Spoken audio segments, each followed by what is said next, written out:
Kia ora koutou, I am Sam Gibson from Tairawhiti.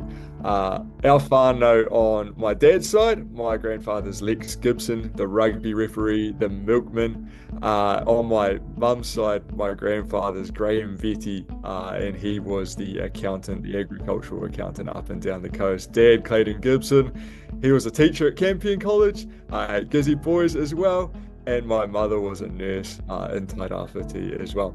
That's who I am. I'm someone that has grown up working in the bush, looking after our wild places on the East Coast. And why I'm standing for council is to build back resilience into our landscape, our businesses, and our communities. It's been a really tough couple of years.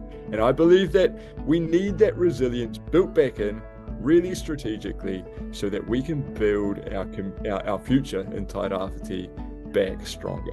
My top three priorities for the East Coast is building resilience back into the landscape for our businesses, for our communities, and also to mitigate the increased flood and fire risk that we're about to face over the next 90 years. What I'm really concerned with is that we have a 30-year infrastructure plan coming up in this term. That's something I really want to sink my teeth into. Our roading is a big issue for us on the East Coast, and also our sewage and our piping network needs to be revamped as well. What's something I would implement right now?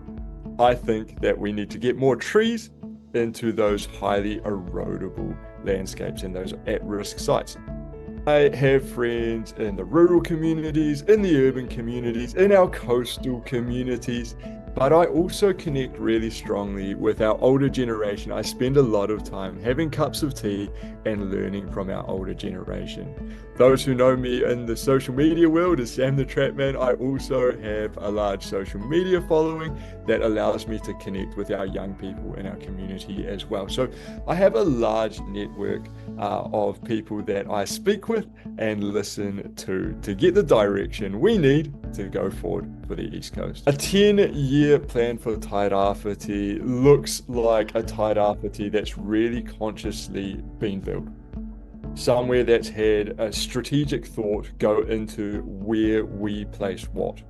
We need infrastructure that is paid for not just by the ratepayer. We need business to understand the real cost of doing business on the East Coast. We need industry to be paying for that roading when they are the ones that are degrading it. So for me, a 10-year plan looks like a resilient community, something that has consciously designed solutions around resilient landscapes, resilient businesses, and resilient communities.